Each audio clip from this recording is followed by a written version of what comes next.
Hey, today I'm talking about these Red Wing Moc Toe boots.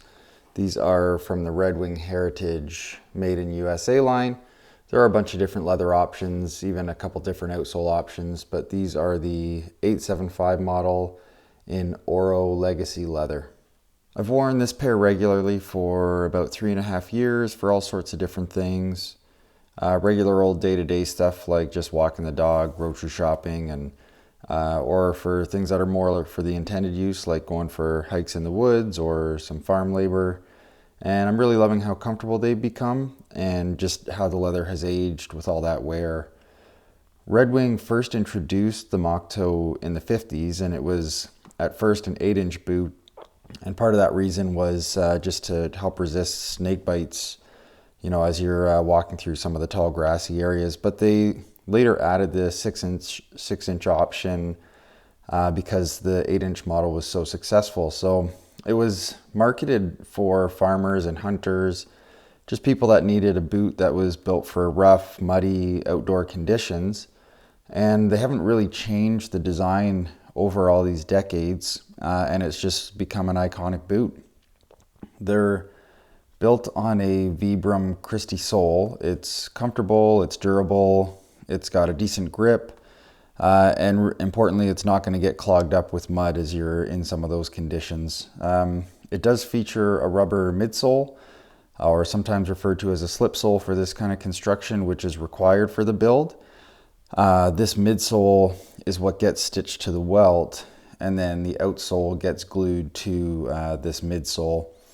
And my plan is when I get these resoled, I'll replace the synthetic midsole with a leather midsole, but that can happen down the road. It does have cork filler, which fills the cavity within the ribbing and just provides another layer of support and comfort over time as your foot imprints into all those layers. And is probably important to note there's no shank in here, but with a wedge sole you have even support across the entire footbed, so your arches are going to be well supported. So having a shank in there would not necessarily be a necessity. It has a leather insole, which is definitely my preference. It's going to start off firm and not feel super comfortable, but over time, as your foot imprints into that insole, it's going to become more and more comfortable with time and wear. The outsole and midsole are attached with a 360-degree Goodyear welt, which is nicely done, nice stitch density, and it is resolable when the time comes. I've got a lot of heel drag here, but still plenty of life left before I'll need to get these resoled. The leather uppers are made with really nice leather from SB Foot, which is an American tannery. I've got a few different pairs of Red Wings, and each leather is super tough. Starts rigid, but softens with wear. The Oro Legacy leather that I have here with this model has a really waxy hand. And while there isn't a ton of depth or variation in the tones that have developed, it definitely changes a lot with time and just looks better and better as years go by. The quarter is attached to the vamp with a Puritan stitch, 3 rows of wax thread, really sturdy.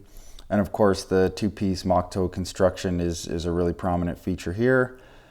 All the stitching is tidy and well done.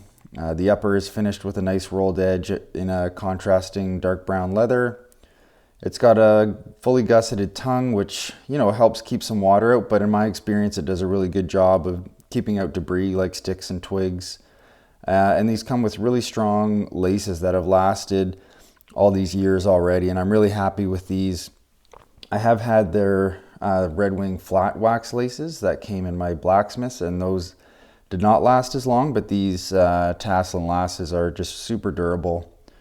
And these aren't anywhere near as expensive as the Iron Rangers. You'll easily find these for around $360 Canadian. In terms of fit, and this is just my experience, so these are a popular boot, so it will be possible to try these on in person, which is a good idea. But in my experience, I actually find the Moc Toe fits better going true to size. Usually in Red Wing, I'm a half size down from my Brannock size, my Brannock measurement. But just what I found in the Moc Toe is that the ball of my foot really locks in when I go true to size with the Moc Toe. There's a little bit of room up front, but because the heel to ball just lines up perfectly, my foot stays in place. The breaking point is right where I need it to be. So I might not be the best example because everyone's feet are so different, but you know, that's just been my experience. And like I said, find a local retailer so you can go in and try them on. But I would be looking at either a half size down or a true to size. And one major thing I notice is they definitely fit more narrow in the toe box than the Iron Ranger. So that's something to be aware of. If width is a concern, you may have to go up to a wider width. So that's the Red Wing Moc Toe. It's just an iconic boot. It's made to withstand some tough conditions, made to withstand a lot of years, a lot of wear, and just a great looking boot. I'm really pleased with how these have held up over the last 3.5 years, and super excited to see how they look in another 3.5 years. Thank you so much.